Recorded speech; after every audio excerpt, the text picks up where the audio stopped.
പരിശുദ്ധതയുടെ പറുദീസയിലേക്ക് ഏവർക്കും ഹൃദയം നിറഞ്ഞ സ്വാഗതം.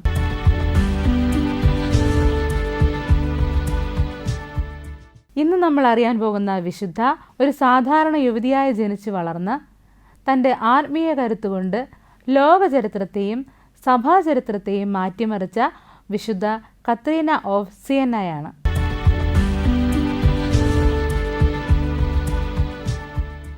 രാജാക്കന്മാരോടും മാർപ്പാപ്പാമാരോടും ഭയമില്ലാതെ സംസാരിക്കാൻ ധൈര്യം കാട്ടിയവൾ, ക്രിസ്തുവിനോടുള്ള തീക്ഷ്ണമായ പ്രണയത്താൽ തൻ്റെ ജീവിതം അഗ്നിയാക്കി മാറ്റിയവൾ, വെറുമൊരു സന്യാസിനി എന്നതിലുപരി സഭയുടെ വലിയൊരു കാവൽക്കാരിയായി മാറിയ കത്രീനയുടെ വിസ്മയകരമായ ജീവിതത്തിലേക്ക് നമുക്ക് പ്രവേശിക്കാം. 1347 ഇറ്റലിയിലെ സിയന്നയിലാണ് കത്രീന ജനിച്ചത്. ഒരു വലിയ കുടുംബത്തിലെ 25ാമത്തെ കുട്ടിയായിരുന്നു അവൾ. പിതാവായ ജാക്കോമോ ഡി ബെനിൻകാസ ഒരു ചായ മുക്കുന്ന തൊഴിലാളിയായിരുന്നു. വളരെ സാധാരണമായ സാഹചര്യങ്ങളിൽ വളർന്ന കത്രീന തൻ്റെ 6ാമത്തെ വയസ്സിൽ തന്നെ അത്ഭുതകരമായൊരു ദർശനം കണ്ടു. ആകാശത്ത് സിംഹാസനസ്ഥനായിരിക്കുന്ന യേശുക്രിസ്തുവിനെയും അവിടുത്തെ ചുറ്റുമുള്ള വിശുദ്ധരെയും അവൾ കണ്ടു. ഈ ദർശനം അവളുടെ ബാല്യകാലത്തെ മുഴുവൻ മാറ്റിമറിച്ചു. ആ പ്രായത്തിൽ തന്നെ താൻ ദൈവത്തിൻ്റേത് മാത്രമാണെന്ന് കത്രീന ഉറപ്പിച്ചു. ലോകത്തിൻ്റെ കളിക്കൂട്ടുകാരേക്കാൾ അവൾ ഇഷ്ടപ്പെട്ടത് പ്രാർത്ഥനയുടെ ഏകാന്തതയായിരുന്നു. സാധാരണ പെൺകുട്ടികൾ വിവാഹത്തെക്കുറിച്ചും ആഭരണങ്ങളെക്കുറിച്ചും ചിന്തിച്ചപ്പോൾ കത്രീന തൻ്റെ ഹൃദയം ഈശോയ്ക്കായി മാറ്റിവെച്ചു. താൻ ഒരിക്കലും വിവാഹം കഴിക്കില്ലെന്ന് അവൾ രഹസ്യമായി പ്രതിജ്ഞ ചെയ്തു. അവളുടെ ഉള്ളിൽ ദൈവവിളിയുടെ അഗ്നി അത്രമേൽ ശക്തമായി ജ്വലിക്കുന്നുണ്ടായിരുന്നു. എങ്കിലും അവളുടെ കുടുംബം ഈ തീരുമാനത്തിന് എതിരായിരുന്നു. സുന്ദരിയായ കത്രീനയെ വിവാഹം കഴിപ്പിക്കാൻ മാതാപിതാക്കൾ നിർബന്ധിച്ചു. എന്നാൽ തൻ്റെ നിലപാടിൽ അവൾ ഉറച്ചു നിന്നു. പ്രതിഷേധ സൂചകമായി അവൾ തൻ്റെ മനോഹരമായ മുടി മുറിച്ചു മാറ്റി. ഇതറിഞ്ഞ മാതാപിതാക്കൾ അവളോട് ക്രൂരമായി പെരുമാറി. വീട്ടിലെ ഏറ്റവും കഠിനമായ ജോലികൾ അവളെ കൊണ്ട് ചെയ്യിപ്പിച്ചു. എന്നാൽ ഈ കഷ്ടപ്പാടുകളെല്ലാം ഈശോയോടുള്ള സ്നേഹത്തിൻ്റെ ഭാഗമായി അവൾ സന്തോഷത്തോടെ സ്വീകരിച്ചു. തൻ്റെ വീടിനെ തന്നെ ഒരു മഠമായി അവൾ കണ്ടു. ഓരോ പണിയും ചെയ്യുമ്പോഴും അവൾ പ്രാർത്ഥനയിലായിരുന്നു. തൻ്റെ ഹൃദയത്തിനുള്ളിൽ ഈശോയ്ക്കായി അവൾ ഒരു ചെറിയ മുറി പണിതു. പുറം ലോകത്തെ ബഹളങ്ങൾക്കിടയിലും ഒരു ആത്മീയ മുറിയിൽ അവൾ ദൈവത്തോടൊപ്പം വസിച്ചു. ഒടുവിൽ അവളുടെ നിശ്ചയദാർഢ്യത്തിനു മുന്നിൽ കുടുംബത്തിന് കീഴടങ്ങേണ്ടി വന്നു. അങ്ങനെ 16ാം വയസ്സിൽ വിശുദ്ധ ഡൊമിനിക്കിൻ്റെ സഭയിൽ ചേർന്നു. സന്യാസ സഭയിൽ ചേർന്ന ശേഷമുള്ള ആദ്യത്തെ 3 വർഷം കത്രീന തികച്ചും ഏകാന്തതയിലാണ് ചിലവഴിച്ചത്. സ്വന്തം മുറിയിൽ നിന്ന് പുറത്തിറങ്ങാതെ അവൾ നിരന്തരം പ്രാർത്ഥിക്കുകയും ഉപവസിക്കുകയും ചെയ്തു. ഈ കാലയളവിൽ അവൾക്ക് അനേകം പ്രലോഭനങ്ങൾ നേരിടേണ്ടി വന്നു. സാത്താൻ അവളെ ഭയപ്പെടുത്താനും വഴിതെറ്റിക്കാനും ശ്രമിച്ചു. എന്നാൽ കുരിശിൻ്റെ അടയാളത്താൽ അവൾ അവയെല്ലാം തോൽപ്പിച്ചു. പരീക്ഷണങ്ങൾ കൂടുന്തോറും ഈശോയോടുള്ള സ്നേഹം വർദ്ധിച്ചതേയുള്ളൂ. ഈ ഏകാന്തതയുടെ അവസാനത്തിൽ അവൾക്ക് അത്ഭുതകരമായൊരു ദർശനം ലഭിച്ചു.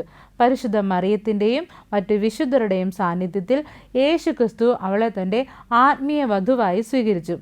ഈ ദർശനത്തെ മതപരമായ വിവാഹം എന്ന് വിളിക്കുന്നു. യേശു അവളുടെ വിരലിൽ അദൃശ്യമായ ഒരു മോതിരം അണിയിച്ചതായും അത് അവൾക്ക് എപ്പോഴും കാണാമായിരുന്നു എന്നും പറയപ്പെടുന്നു.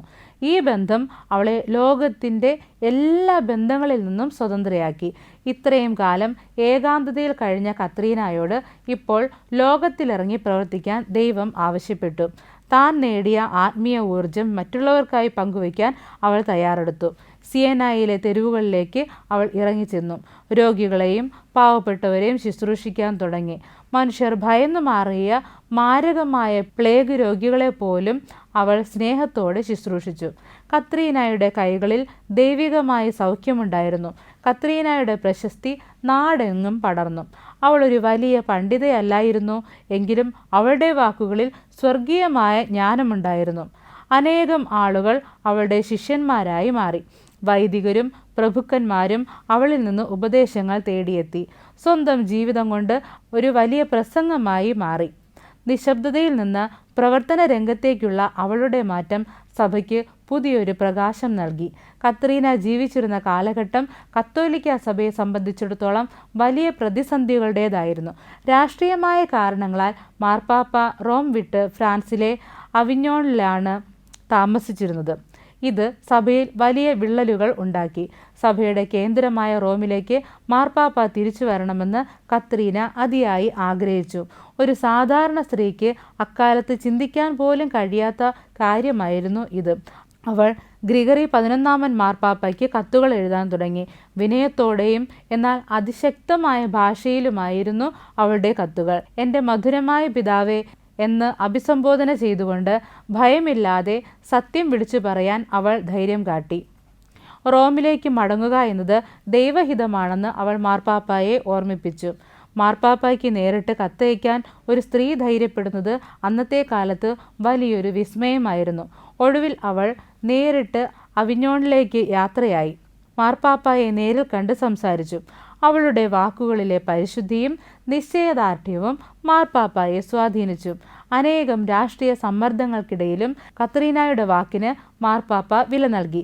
അങ്ങനെ 1377 മാർപ്പാപ്പ റോമിലേക്ക് തിരിച്ചു വന്നു. സഭയുടെ ചരിത്രത്തിലെ ഈ നിർണായക മാറ്റത്തിന് പിന്നിലെ ചാലകശക്തി കത്രീന എന്ന ഈ കൊച്ചു സന്യാസിനിയായിരുന്നു. സഭയിലെ അഴിമതികൾക്കെതിരെയും തെറ്റായ പ്രവണതകൾക്കെതിരെയും അവൾ ശബ്ദമുയർത്തി. സഭ ക്രിസ്തുവിൻ്റെ മണവാട്ടിയാണെന്നും അതിൽ കളങ്കങ്ങൾ ഉണ്ടാകരുതെന്നും അവൾ വിശ്വസിച്ചു. ഭരണാധികാരികളെയും മതനേതാക്കളെയും ഒരുപോലെ തിരുത്താൻ അവൾക്ക് കഴിഞ്ഞു. അവളുടെ അധികാരം പദവികളിൽ നിന്നല്ല, മറിച്ച് ദൈവവുമായുള്ള ആഴമേറിയ ബന്ധത്തിൽ നിന്നാണ് ഉണ്ടായത്. സഭയുടെ ചരിത്രത്തിൽ കത്രീനയോളം സ്വാധീനം ചെലുത്തിയ മറ്റൊരു സ്ത്രീയില്ല എന്ന് തന്നെ പറയാം. കത്രീനയുടെ പ്രാർത്ഥനാ ജീവിതം അത്ഭുതങ്ങൾ നിറഞ്ഞതായിരുന്നു. പലപ്പോഴും പ്രാർത്ഥനയ്ക്കിടയിൽ അവൾ ബോധരഹിതയായി കാണപ്പെട്ടിരുന്നു. ആ സമയത്ത് അവൾ സ്വർഗീയമായ സംഭാഷണങ്ങളിൽ മുഴുകുമായിരുന്നു. ഈശോയുടെ പീഡാനുഭവങ്ങളെക്കുറിച്ച് ധ്യാനിക്കുമ്പോൾ അവളുടെ ശരീരത്തിൽ പഞ്ചക്ഷതങ്ങൾ പ്രത്യക്ഷപ്പെട്ടു. എന്നാൽ തൻ്റെ വിനയം കാരണം അത് ലോകം കാണരുതെന്ന് അവൾ ആഗ്രഹിച്ചു. ആ മുറിവുകൾ അവൾക്ക് മാത്രമേ ദൃശ്യമായിരുന്നുള്ളൂ. അവളുടെ സാന്നിധ്യം തന്നെ അത്ഭുതമായിരുന്നു. കടുത്ത ശത്രുതയിൽ കഴിഞ്ഞിരുന്ന നഗരങ്ങൾ തമ്മിൽ അനുരഞ്ജനത്തിലാക്കാൻ കത്രീനയ്ക്ക് കഴിഞ്ഞു. മനുഷ്യഹൃദയങ്ങളിലെ പക മാറ്റി സ്നേഹം നിറയ്ക്കാൻ അവളുടെ വാക്കുകൾക്ക് ശക്തിയുണ്ടായിരുന്നു. ഒരിറ്റു ഭക്ഷണം കഴിക്കാതെ മാസങ്ങളോളം പരിശുദ്ധ കുർബാന മാത്രം സ്വീകരിച്ച് അവൾ ജീവിച്ചു. ഇത് വൈദ്യശാസ്ത്രത്തിനു പോലും വിശദീകരിക്കാൻ കഴിയാത്ത അത്ഭുതമായിരുന്നു. ദൈവകൃപയാൽ മാത്രം ജീവിച്ചവളായിരുന്നു കത്രീന. മരണശിക്ഷയ്ക്ക് വിധിക്കപ്പെട്ടവരെ സന്ദർശിക്കാനും അവരെ മാനസാന്തരപ്പെടുത്താനും അവൾ സമയം കണ്ടെത്തി. നിക്കോള തുൾഡോ എന്ന യുവാവിൻ്റെ വധശിക്ഷാ സമയത്ത് അവൾ കൂടെ നിൽക്കുകയും അവൻ്റെ ആത്മാവിനെ സ്വർഗത്തിലേക്ക് യാത്രയാക്കുകയും ചെയ്ത സംഭവം ഹൃദയസ്പർശിയാണ്. പാപികളെ വെറുക്കുന്നതിന് പകരം അവരെ വിശുദ്ധിയിലേക്ക് നയിക്കാനാണ് അവൾ പരിശ്രമിച്ചത്. ഓരോ ആത്മാവിൻ്റെയും വില അവൾ തിരിച്ചറിഞ്ഞിരുന്നു. അവൾക്ക് ലഭിച്ചിരുന്ന വെളിപാടുകൾ പിന്നീട് സംഭാഷണങ്ങൾ എന്ന പേരിൽ പുസ്തകമായി പുറത്തു വന്നു. ദൈവം കത്രീനയോട് സംസാരിക്കുന്ന രീതിയിലാണ് ഈ പുസ്തകം. വളരെ ആഴമേറിയ ദൈവശാസ്ത്ര സത്യങ്ങൾ ഈ പുസ്തകത്തിൽ അടങ്ങിയിരിക്കുന്നു.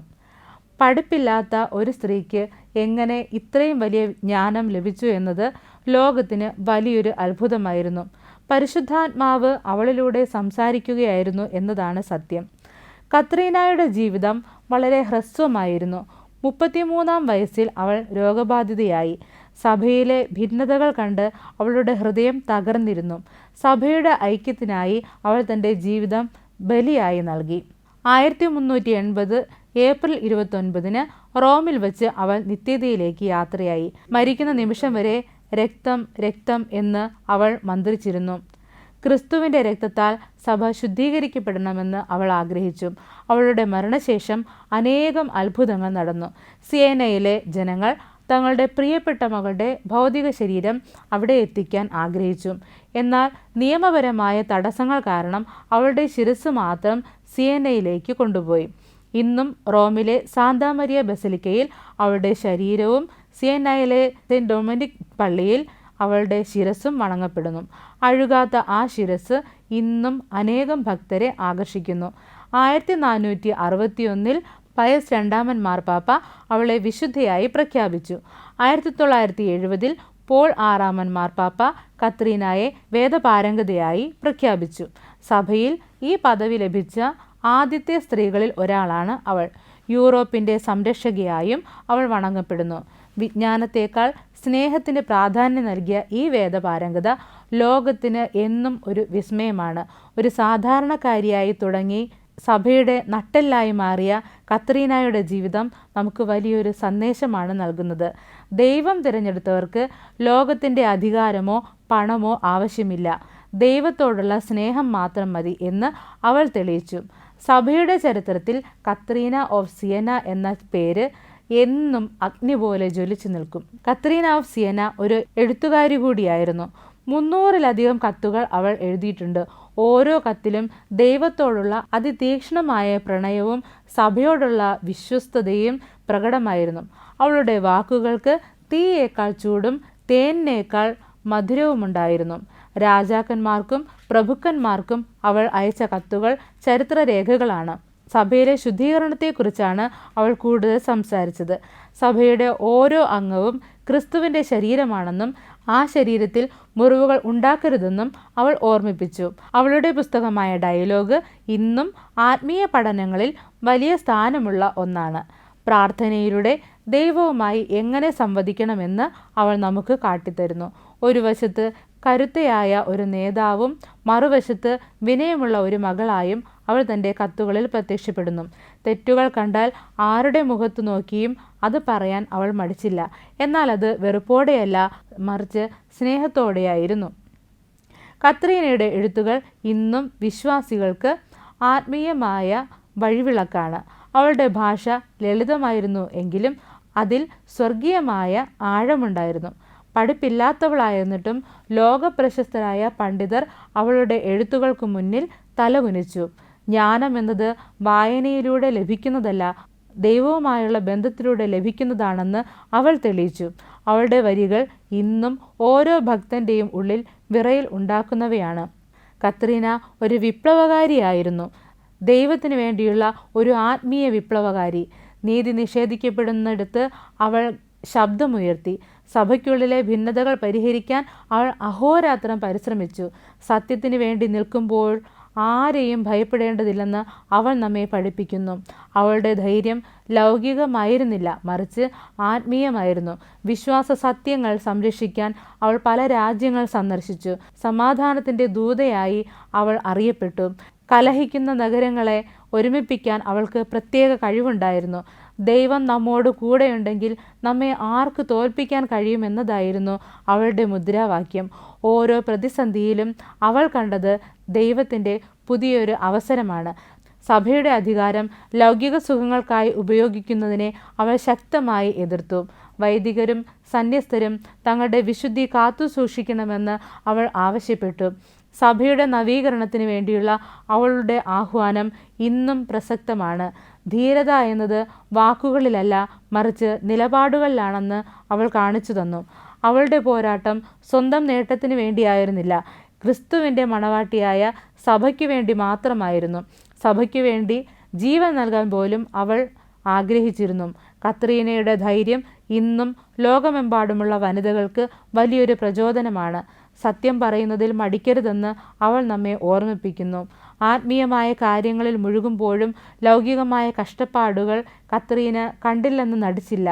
സിയനയിലെ ആശുപത്രികളിൽ അവൾ രാപകൽ പണിയെടുത്തു. പ്ലേഗ് രോഗം പടർന്നു പിടിച്ചപ്പോൾ എല്ലാവരും ഓടി ഒളിച്ചപ്പോഴും കത്രീന രോഗികളുടെ കൂടെയുണ്ടായിരുന്നു. അവൾ അവരെ കുളിപ്പിക്കാനും മുറിവുകൾ കെട്ടാനും ഭക്ഷണം നൽകാനും അവൾ മുന്നിട്ടിറങ്ങി. രോഗികളിൽ അവൾ കണ്ടത് ക്രിസ്തുവിനെയായിരുന്നു. അതുകൊണ്ട് തന്നെ അറപ്പോ വെറുപ്പോ ഇല്ലാതെ അവരെ ശുശ്രൂഷിക്കാൻ അവൾക്ക് കഴിഞ്ഞു. ഒരിക്കൽ ഒരു രോഗി അവളെ ചീത്ത വിളിച്ചപ്പോൾ അവൾ പുഞ്ചിരിയോടെ അത് സഹിച്ചു. അവളുടെ കാരുണ്യം പലരെയും അത്ഭുതപ്പെടുത്തി. സ്നേഹത്തിന് മാത്രമേ ലോകത്തെ മാറ്റാൻ കഴിയൂ എന്ന് അവൾ വിശ്വസിച്ചു. ഇത് ദൈവത്തിൻ്റെ വസ്തുക്കളാണ്, അവൾ അത് അർഹിക്കുന്നവർക്ക് നൽകുന്നു. പാവപ്പെട്ടവരുടെ കണ്ണീരൊപ്പാൻ അവൾക്ക് വലിയൊരു മനസ്സുണ്ടായിരുന്നു. കേവലം പ്രാർത്ഥനയിൽ ഒതുങ്ങുന്നതായിരുന്നില്ല അവളുടെ ആത്മീയത, അത് പ്രവൃത്തിയിലൂടെ വെളിപ്പെട്ട സ്നേഹമായിരുന്നു. കരുണയുടെ പ്രവൃത്തികൾ വഴി അവൾ അനേകം പേരെ ക്രിസ്തുവിനോട് അടുപ്പിച്ചു. വാക്കുകളേക്കാൾ പ്രവൃത്തികൾ സംസാരിക്കണമെന്ന് അവൾ ആഗ്രഹിച്ചു. പാവപ്പെട്ടവൻ്റെ വേദനയിൽ പങ്കുചേരുമ്പോൾ നമ്മൾ ദൈവത്തോട് കൂടുതൽ അടുക്കുന്നുവെന്ന് അവൾ നമ്മെ പഠിപ്പിച്ചു. കത്രീനയുടെ കാരുണ്യം സിയന്ന നഗരത്തിൻ്റെ ചരിത്രത്തിലെ സുവർണ അധ്യായമാണ്. ഒരു വലിയ കുടുംബത്തിലെ അംഗമെന്ന നിലയിൽ കുടുംബ ബന്ധങ്ങളിലെ പ്രശ്നങ്ങളും സന്തോഷങ്ങളും കത്രീനയ്ക്ക് അറിയാമായിരുന്നു.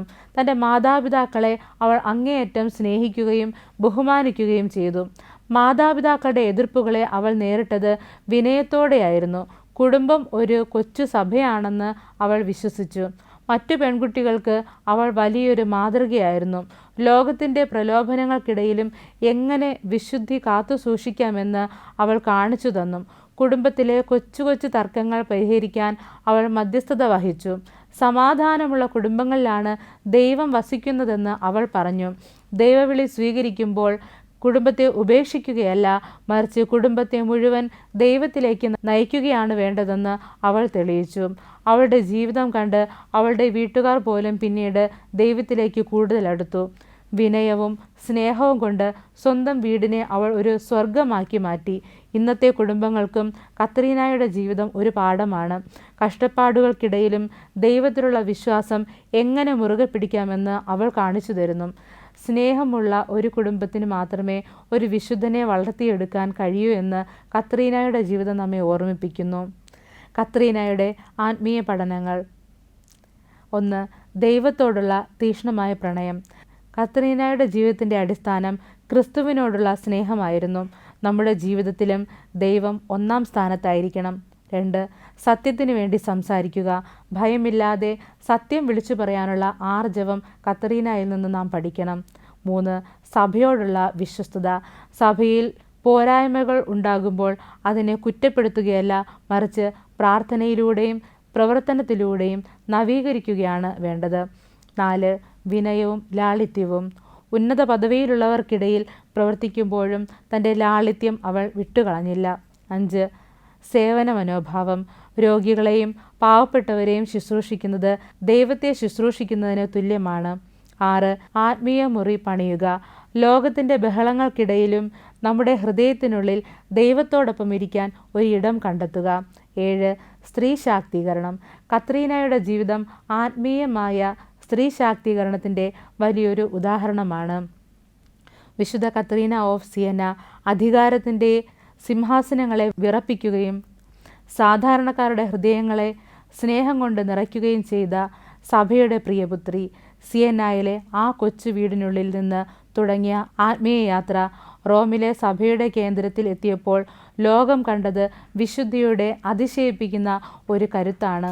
സ്വന്തം ജീവിതം ഒരു അഗ്നിശിഖയാക്കി മാറ്റി അന്ധകാരത്തിൽ കഴിഞ്ഞിരുന്ന സഭയ്ക്ക് വെളിച്ചം പകരാൻ അവൾക്ക് കഴിഞ്ഞു. ഇന്നത്തെ നമ്മുടെ സാമൂഹിക പശ്ചാത്തലത്തിൽ കത്രീനയുടെ ജീവിതത്തിന് വലിയ പ്രസക്തിയുണ്ട്. അനീതികൾക്ക് നേരെ കണ്ണടയ്ക്കുകയും സ്വാർത്ഥതയിൽ മുഴുകുകയും ചെയ്യുന്ന ഇന്നത്തെ ലോകത്തിന് സത്യത്തിനു വേണ്ടി നിലകൊള്ളാനുള്ള കത്രീനയുടെ ആർജവം വലിയൊരു പാഠമാണ്. സ്ത്രീകൾ സമൂഹത്തിലും സഭയിലും തങ്ങളുടെ ശരിയായ സ്ഥാനം കണ്ടെത്താൻ പരിശ്രമിക്കുന്ന ഈ കാലഘട്ടത്തിൽ ബുദ്ധി കൊണ്ടും ആത്മീയത കൊണ്ടും നേതൃത്വം നൽകിയ കത്രീന നമുക്കൊരു വഴികാട്ടിയാണ്. സ്ത്രീകൾ സമൂഹത്തിലും സഭയിലും തങ്ങളുടെ ശരിയായ സ്ഥാനം കണ്ടെത്താൻ പരിശ്രമിക്കുന്ന ഈ കാലഘട്ടത്തിൽ ബുദ്ധി കൊണ്ടും ആത്മീയത കൊണ്ടും നേതൃത്വം നൽകിയ കത്രീന നമുക്കൊരു വഴികാട്ടിയാണ്. പദവികളല്ല, മറിച്ച് ദൈവവുമായുള്ള ബന്ധമാണ് ഒരു വ്യക്തിയെ കരുത്തനാക്കുന്നത് എന്ന് അവൾ നമുക്ക് കാണിച്ചു തന്നു. സഭയ്ക്കും സമൂഹത്തിനുമായി സ്വന്തം ജീവിതം സമർപ്പിച്ച ഈ പുണ്യവതിയുടെ സ്മരണകൾ നമ്മുടെ ഉള്ളിലും വിശുദ്ധിയുടെ തീപ്പൊരികൾ പടർത്തട്ടെ. നമ്മുടെ കുറവുകളെ ദൈവത്തിന് വിട്ടുകൊടുത്താൽ അസാധ്യമായ കാര്യങ്ങൾ ചെയ്യാൻ അവിടുന്ന് നമ്മെ സഹായിക്കുമെന്ന് കത്രീനയുടെ ജീവിതം ഉറപ്പു നൽകുന്നു. നമ്മുടെ സമൂഹത്തെ സ്നേഹം കൊണ്ടും പ്രാർത്ഥന കൊണ്ടും ശരിയായ പാതയിലേക്ക് നയിക്കാൻ നമുക്കും പ്രയത്നിക്കാം. പരിശുദ്ധതയുടെ പർദീസയുടെ ഇന്നത്തെ എപ്പിസോഡ് ഇവിടെ പൂർണ്ണമാകുന്നു.